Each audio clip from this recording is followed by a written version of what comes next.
ನಾವು ಮಾಡಬೇಕು ಮಾಡಿದ್ದೀವಿ. ಆದರೆ ಯಾರು ವಾಲ್ಮೀಕಿ ಹೆಸರನ್ನು ಹೇಳ್ಕೊಂಡು ಶೂನ್ಯದಿಂದ ಇವತ್ತುವರೆಗೆ ಅವರನ್ನೇ ಬಳಸ್ಕೊಂಡು ಈ ಸ್ಥಾನಕ್ಕೆ ಬಂದಿದ್ದಾರೋ ಏನೋ ಈ ಗಂಗಾವತಿ ಶಾಸಕರು ಇನ್ನು ಅವರು ಸ್ನೇಹಿತರೆಲ್ಲರೂ ಆ ವಾಲ್ಮೀಕಿ ಅಜ್ಜನ ಹೆಸರು ಹೇಳ್ಕೊಂಡು ಏನು ಸ್ಥಾನಕ್ಕೆ ಬಂದಿದ್ದಾರೋ ಅಂತ ವಾಲ್ಮೀಕಿ ಅಜ್ಜನ ಪ್ರತಿಮೆ ಇವತ್ತು ಬಳ್ಳಾರಿಯಲ್ಲಿ ಅನಾವರಣ ಆಗೋದು ಅವ್ರಿಗೆ ಇಷ್ಟ ಇಲ್ದಂಗೆ ಲ್ಯಾಂಡ್ ಆರ್ಡರ್ ಪ್ರಾಬ್ಲಮ್ ಅನ್ನು ತಗೊಂಡ್ಬಂದು ಬಳ್ಳಾರಿಯಲ್ಲಿ ಆ ಕಾರ್ಯಕ್ರಮವನ್ನು ಸ್ಟಾಪ್ ಮಾಡ್ಬೇಕು ಅಂತೇಳಿ ಅವ್ರದ್ದು ಒಂದು ತೀರ್ಮಾನ ಮಾಡ್ಕೊಂಡಿದ್ರು. ಅದ್ರ ಜೊತೆಗೆ ಏನೋ ಒಂದು ಚಿಲ್ಲರೆ ಕೆಲಸ, ಈ ಏನು ಚಿಲ್ಲರೆ ಬುದ್ಧಿ ಯಾಕೆ ಕೊಟ್ಟಿದ್ದಾರೋ, ವಯಸ್ಸು 65 ಬರ್ತಿದೆ, ನನಗೆ 33-34 ಅಷ್ಟೇ, 33-34 ನಮ್ಮ ವಯಸ್ಸು, 65 ವಯಸ್ಸು ಇಟ್ಕೊಂಡು ಆ ಚಿಲ್ಲರೆ ಬುದ್ಧಿ ಹೆಂಗೆ ಕೈ ಹಾಕಿದಾರೋ ಗೊತ್ತಿದೆ. ನಮ್ಮ ಕರ್ನಾಟಕವನ್ನು ಆಂಧ್ರ ಪ್ರದೇಶ ಒತ್ತಿಟ್ಟವನಿಗೆ ಇಷ್ಟೇ ಯೋಗ್ಯತೆ ಇರುತ್ತೆ.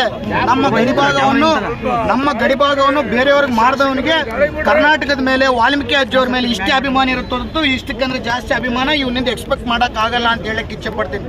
ಇವತ್ತು ಅವನಕಂದ್ರೆ 30 ವರ್ಷ 35 ವರ್ಷ ಚಿಕ್ಕ ಹುಡುಗನಾದ್ರೂ ಅವನ ಮಗನ ವಯಸ್ಸಾಗಿದ್ದವನೇ ಆಗಿದ್ರು. ಇವತ್ತು ನನ್ನ ಹುಡುಗ ಏನು ತೀರ್ಕೊಂಡು ಹೋಗಿದೆ ಹುಡುಗ, ಅದೇ ಇವಾಗೇನು ನಮ್ಮ ಅಂತ ಹೇಳಕ್ಕಿಲ್ಲ, ಎಲ್ಲ ನಮ್ಮ ಹತ್ರನೂ ಇದೆ. ಆದ್ರೆ ಇವತ್ತು ಅಜ್ಜನ ಕಾರ್ಯಕ್ರಮ ನಡಿಬೇಕು, ಬಳ್ಳಾರಿ ಶಾಂತಿಯುತವಾಗಿ ಇರ್ಬೇಕಂತ ಹೇಳಿ ಇವತ್ತು ಸುಮ್ಮನೆ ಇದೀನಿ ಹೊರತು ಇವತ್ತು ಇಲ್ಲಾಂದ್ರೆ ಇಲ್ಲಿಂದನೇ ಮನೆ ಸುಟ್ಟು ಮತ್ತೆ ವಾಪಸ್ ಹೋಗ್ತಿದ್ದೆ ಅಂತ ಹೇಳಿ.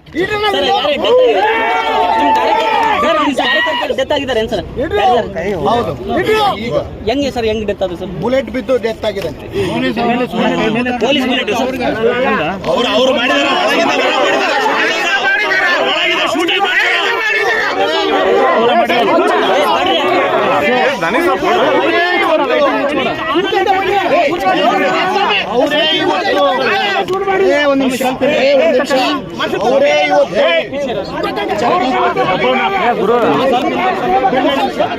ಅವರೇ ಇವತ್ತು ಆ ವಾಲ್ಮೀಕಿ ತಾತನ ಕಾರ್ಯಕ್ರಮ ನಡಿಬಾರ್ದು. ವಾಲ್ಮೀಕಿ ತಾತನ ಕಾರ್ಯಕ್ರಮ ಇಷ್ಟು ಅದ್ದೂರಿಯಾಗಿ ನಡೆದ್ರೆ ನಾವು ಇಷ್ಟು ವಾಲ್ಮೀಕಿ ಅಜ್ಜನಿಗೆ ನಾವೇನು ಮಾಡೋಕ್ಕಾಗಿಲ್ಲ. ಇವತ್ತು ಕಾಂಗ್ರೆಸ್ ಪಕ್ಷದವ್ರು ಬಂದು ಮಾಡಿದಾರೆ ಅಂತೇಳಿ ಅವ್ರಿಗೆ ಎಲ್ಲಿ ಅವಮಾನ ಆಗುತ್ತೆ ಅಂತೇಳಿ ಆ ಅಜ್ಜನ ಮೇಲೆ ಸಿಟ್ಟಿಂದ, ನನ್ನ ಮೇಲೆ ಸಿಟ್ಟಿಂದ ಒಂದು ಸಾಮಾನ್ಯ ಹುಡುಗನ್ನ ಇವತ್ತೇನು ಬಲಿಯನ್ನು ತಗೊಂಡಿದ್ದಾರೆ, ಅದಕ್ಕೆ 100ರಷ್ಟು ಅನುಭವಿಸಷ್ಟು ನಾನು ಮಾಡೇ ಮಾಡ್ತೀನಿ ಅಂತ ಹೇಳಕ್ ಇಚ್ಛೆ ಪಡ್ತೀನಿ. ಅವನ ಜೀವನ, ಅವನ ಬದುಕೇ ಅಷ್ಟು. ಅವನು ಬಳ್ಳಾರಿ ಉದ್ಧಾರ ಆಗ್ಬೇಕು, ಕರ್ನಾಟಕ ಉದ್ಧಾರ ಆಗ್ಬೇಕಂತಿಲ್ಲ. ಅವನು ಯಾವತ್ತು ಸ್ವಂತಕ್ಕೆ ಬೆಳಿಬೇಕು, ಜನ ಹಾಳಾಗಿ ಹೋಗ್ಬೇಕು, ನಾನು ಸುಖವಾಗಿರ್ಬೇಕು, ಇಲ್ಲಿ ಯಾರ ಹೆಸರು ಬರಬಾರ್ದು, ನನ್ನ ಹೆಸರು ಬಿಟ್ಟು ಯಾರು ಅಂತೇಳಿ ಅವನು. ಆದ್ರೆ ಇಷ್ಟು ವರ್ಷ ನಡೀತಿತ್ತು. ಆದ್ರೆ ನಾವು ಬಂದಂತ ಸಂದರ್ಭದಲ್ಲಿ ಇವ್ರದ್ದೇನು ನಡೆಯಕ್ ಆಗ್ತಿರ್ಲಿಲ್ಲ. ಇವತ್ತೇನೋ ವಾಲ್ಮೀಕಿ ಕಾರ್ಯಕ್ರಮ ಎಷ್ಟು ಅದ್ದೂರಿಯಲ್ಲಿ ಎಷ್ಟು ಸಾವಿರ ಜನ ಸೇರಿಸ್ಕೊಂಡು ಇವತ್ತು ಮಾಡ್ತಿದ್ದೀನಿ, ನೀವು ನೋಡಿದಿರಿ. ಆದ್ರೆ ಇವತ್ತು ನಮ್ಮ ಹುಡುಗರು ಇಷ್ಟು ಮಂದಿನ ಪೊಲೀಸರು ಕೂಡ ನಮ್ಮ ಹುಡುಗರನ್ನೆಲ್ಲ ಕಳಿಸ್ಬಿಟ್ರು. ಆದ್ರೆ ನಾನು ಕೂಡ ಶಾಂತಿಯುತವಾಗಿದ್ದೀನಿ. ಯಾಕಂದ್ರೆ ಇವತ್ತು ಏನಾನ ನಾನೊಂದು ಬಾಯಿ ತಕ್ಕೊಂದು ಮಾತಂದ್ರೆ ಇಡೀ ಬಳ್ಳಾರಿನೇ ಭಸ್ಮ ಆಗುತ್ತೆ. ಇಂಥ ಕೆಲ್ಸಕ್ಕೆ ನಾವು ಕೈ ಹಾಕಬಾರ್ದು. ಒಂದು 65 ವಯಸ್ಸು ಇದ್ದವನಿಗೆ ಅಜ್ಞಾನ ಇದ್ರೆ ನಮಗೆ ಜ್ಞಾನ ಇರಬೇಕು, ಓದ್ಕೊಂಡಿದ್ದವ್ರ ತರ ನಾವು ಬಿಹೇವ್ ಮಾಡ್ಬೇಕಂತೇಳಿ ಇವತ್ತು ಶಾಂತಿಯುತವಾಗಿ ನಿಂತಿದ್ವಿ, ನ್ಯಾಯಕ್ಕೋಸ್ಕರ ನಿಂತಿದ್ವಿ ಹೊರತು ನಾನು ಏನೇನು ಮಾಡ್ಬೇಕು ಅನ್ಕಂತಿದ್ದೆ ಬಂದಂತ 5 ನಿಮಿಷದಲ್ಲಿ ಮಾಡಿ ಮುಗಿಸಿ ಹೋಗ್ತಿದ್ದೆ.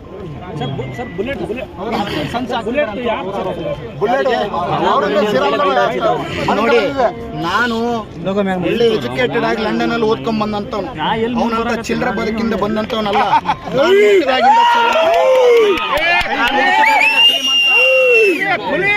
ಹುಟ್ಟಿದಾಗಿಂದ ಶ್ರೀಮಂತ.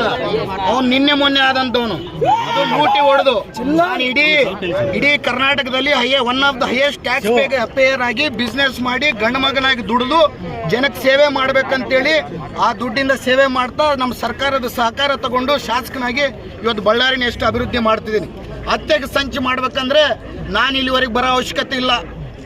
ನನಗೆ ಬೇರೆ ರೀತಿಯಲ್ಲಿ ಬಹಳಷ್ಟು ಎಲ್ಲ ನನಗೇನು ಅವ್ರಿಗೇನಿರುತ್ತೋ ಅದಕ್ಕೆ 100 ಪಟ್ಟು ನನಗೂ ಎಲ್ಲ ರೀತಿಯಲ್ಲಿ ಇದ್ದೀನಿ. ಆದರೆ ನಾನಂತ ಕೆಲಸಕ್ಕೆ ಕೈ ಹಾಕೋನಲ್ಲ. ಒಂದು ಓದ್ಕೊಂಡಿದ್ದವನಾಗಿ ಒಂದು ಬಳ್ಳಾರಿ ಅಭಿವೃದ್ಧಿ ಆಗ್ಬೇಕು, ಬಳ್ಳಾರಿ ಶಾಂತಿಯುತವಾಗಿರ್ಬೇಕಂತ ಕೋರ್ಕೊಂಡಿದ್ದವನು. ನಾನು ಬಂದಂಥ ದಿವಸದಿಂದ ಇವತ್ತುವರೆಗೆ ಎಲ್ಲನೋ ಒಂದು ಸಣ್ಣ ಗಲಾಟೆ ಆಗಿತ್ತ, ಎಲ್ಲನೋ ಒಂದು ಸಣ್ಣ ಮರ್ಡರ್ ಆಗಿತ್ತ. ಇವರಿದ್ದಂಥ ಟೈಮಲ್ಲಿ ಪ್ರತಿದಿನ ಒಂದು ಮರ್ಡರ್ ಆಗ್ತಿತ್ತು. ಆದರೆ ನಾನು ಬಂದ ಮೇಲೆ ಎಲ್ಲವನ್ನ ಕಡಿವಾಣ ಹಾಕಿ ನಮ್ಮ ಬಳ್ಳಾರಿ ಶಾಂತಿಯುತವಾಗಿರ್ಬೇಕಂತೇಳಿ ಇವತ್ತಿಗೂ ಕೋರ್ಕೊಂಡಂಥವನು ಬಳ್ಳಾರಿಯನ್ನ ಶಾಂತಿ ಕೆಡಿಸೋನ ಯಾರನ್ನಿದ್ದಾರೆ ಈಗ ನಿಮ್ಮ ಡಿಮ್ಯಾಂಡ್ ಏನು ಸರ್ ಇಲ್ಲಿ ಬಂದಿದ್ರು? ನನ್ನ ಡಿಮ್ಯಾಂಡು ಯಾರಲ್ಲಿದ್ದಾರೋ ಅವನು ಜನಾರ್ದನ್ ರೆಡ್ಡಿ ಅವನು ಏನು ಅಸೋಸಿಯೇಟ್ಸ್ ಇದಾರೋ ಇವತ್ತೇನು ಇಲ್ಲಿ ಮರ್ಡರ್ ನಡೆದಿದ್ದೇನೋ ನಮ್ಮ ವಾಲ್ಮೀಕಿ ಅಜ್ಜನಿಗೆ ಮತ್ತೆ ನಮ್ಮ ಸಮುದಾಯಕ್ಕೆ ಏನು ಅಟ್ರಾಸಿಟಿ ಅವ್ರ ಮೇಲೆ ಮರ್ಡರ್ ಕೇಸ್ ಹಾಕಿ ತಕ್ಷಣವಾಗಿ ಅವ್ರನ್ನ ಅರೆಸ್ಟ್ ಮಾಡ್ಬೇಕು ಅಂತ ಹೇಳಿ ನಮ್ಮ ಆಗ್ರಹ ಇದೆ. ಅಲ್ಲಿವರೆಗೂ ಸಿಕ್ಕಿರೋ ಮಾಹಿತಿ ಪ್ರಕಾರ ನಿಮ್ಮ ಕಡೆ ಅವ್ರಿಗೆ ಎಷ್ಟು ಜನಕ್ಕೆ ಗಾಯ ಆಗಿದೆ ಸರ್? ಸತ್ತಿರೋರು ಯಾರು ಸರ್? ಅವರು ಹೆಸರು ಗೊತ್ತಾಗ ನೋಡಿ, ನಾನು ಇಲ್ಲೇ ಇದ್ದೆ. ಪೊಲೀಸರು ಅವಾಗಿಂದ ನನ್ನ ಇಟ್ಕೊಂಡು ಅವ್ರನ್ನ ದೊಪ್ತಾ ಇಲ್ಲ ಹೊರತು ನನ್ನ ಇಟ್ಕೊಂಡು ಈ ಕಡೆ ತಗೊಂಡು ಬರ್ತಿದ್ದಾರೆ. ನಾನು ಯಾರನ್ನೋದು ಕೂಡ ಇನ್ನ ಹುಡುಗ ಪಾಪ ಒಂದು 4,000ರಿಂದ 5,000 ಜನ ಬಂದಿದ್ರು. ಎಲ್ಲರನ್ನ ಇವ್ರು ಪೊಲೀಸರು ಚೆಲ್ಲಾಚದ್ರ ಮಾಡಿ ಒಂದು ಹುಡುಗ ತೀರ್ಕೊಂಡು ಹೋಗಿದ್ದಾನೆ. ಆಗ್ಲಿ ಇವತ್ತು ಆ ಹುಡುಗ ತ್ಯಾಗ ನಮ್ಮ ವಾಲ್ಮೀಕಿ ಅಜ್ಜನಕ್ಕೋಸ್ಕರ ಇವ್ರ ಪಾಪ ಇಲ್ಲಿ ಹೊತ್ತಿಗೆ ಮುಗಿಸೋಕ್ಕೋಸ್ಕರ ಆ ಹುಡುಗನ ತ್ಯಾಗ ಆಗಿದೆ ಅಂತೇಳಿ ನಂಬಿ ಇವ್ರು ಇವ್ರನ್ನ ಮುಗಿಸ್ತೀನಿ ಅಂತೇಳಿ ರಾಜಕೀಯವಾಗಿ ಅವ್ರನ್ನ ಮುಗಿಸಿದ್ದೆ. ಎಲ್ಲ ರೀತಿಯಲ್ಲಿ ಅಂದ್ರೆ ನಾನು ಪರ್ಸನಲ್ಗೆಲ್ಲ ಹೋಗಲ್ಲ. ಎಲ್ಲ ರೀತಿಯಲ್ಲಿ ಜನಕ್ಕೆ ಇವ್ರು ಎಂತ ಹೇಡಿಗಳು ಎಂತ ಕೆಲಸ ಮಾಡ್ತಾರೆ ಅಂತೇಳಿ ಜನಕ್ಕೆ ಹೇಳ್ಕೊಡುವಂತ ಕೆಲಸ ಮಾಡ್ತಾರೆ. ಪೊಲೀಸರಿಂದ ಇದಾಗಿದ್ದ ಅವ್ರ ಕಡೆ ಯಾರಾದ್ರೂ ಫೈರ್ ಇಲ್ಲ? ಅವ್ರ